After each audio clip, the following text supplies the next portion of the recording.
এই দেখো করলাটা কি সুন্দর হয়েছে ভাজা। দেখো এই দিয়ে তোমরা এক থালা ভাত খেয়ে নেবে। ভাজাটা হয়ে গেছে। দেখো আমি আজকে করলা ভাজা করবো সরষের তেল দিয়ে। করলা ভাজার মধ্যে আমি কি কি দেবো এটাই তোমরা দেখে নাও। ওই দিয়ে প্রথম পাতে এক থালা ভাত খাওয়া হয়ে যাবে, এত ভালো লাগে। যারা করলা ভালোবাসে ওদের জন্যই বলছি। তেলটা আমার গরম হয়েছে, করলাগুলোকে আমি দিয়ে দিচ্ছি। এই দেখো কি পাতলা পাতলা করে কেটেছি আমি।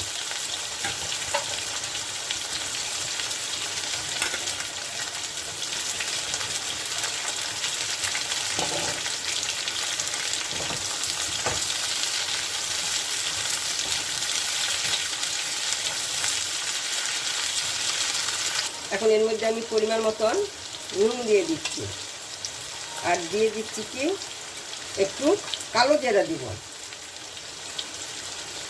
এই যে অল্প কালো জিরা দিয়ে দিচ্ছি।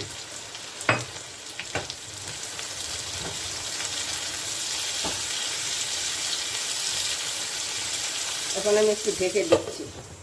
নুন দিয়েছি, এখন জলটা বেরিয়ে যাবে। এখন করলাটা সিদ্ধ হয়ে যায়, বেশি সময় লাগবেও না ভাজতে, তাড়াতাড়ি হয়ে যায়।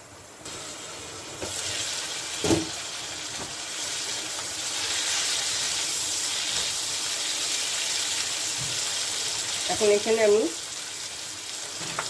পেঁয়াজ দেবো, একটা বড় এই যে পেঁয়াজ আমি এইভাবে কেটে নিয়েছি, এটা আমি দিয়ে দিচ্ছি।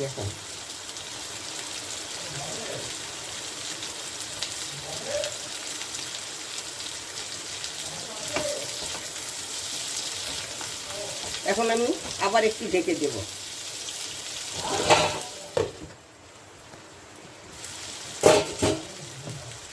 এখন এখানে আমি হলুদ দিয়ে দেব, পরিমাণ মতন হলুদ।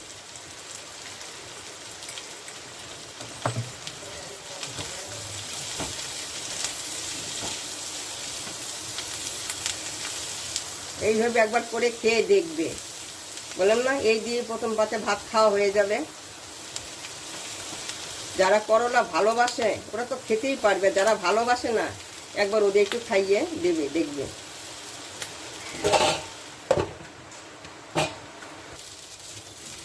দেখো দেখতেই বুঝতে পারছো কত ভালো হবে খেতে। দেখো এখনো হয়নি, আমার আর একটু হবে, আমি আর ঢেকে দেব না।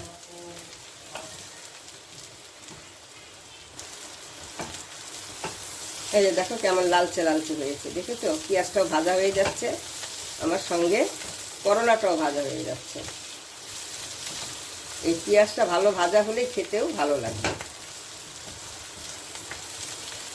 আমার প্রায় হওয়ার দিকে, আমি একটু পরেই নামিয়ে দেব, আর একটু হোক। আমার ভাজা হয়ে গেছে, এখন আমি এটাকে নামিয়ে নেব। এখন আমি নামিয়ে নিচ্ছি।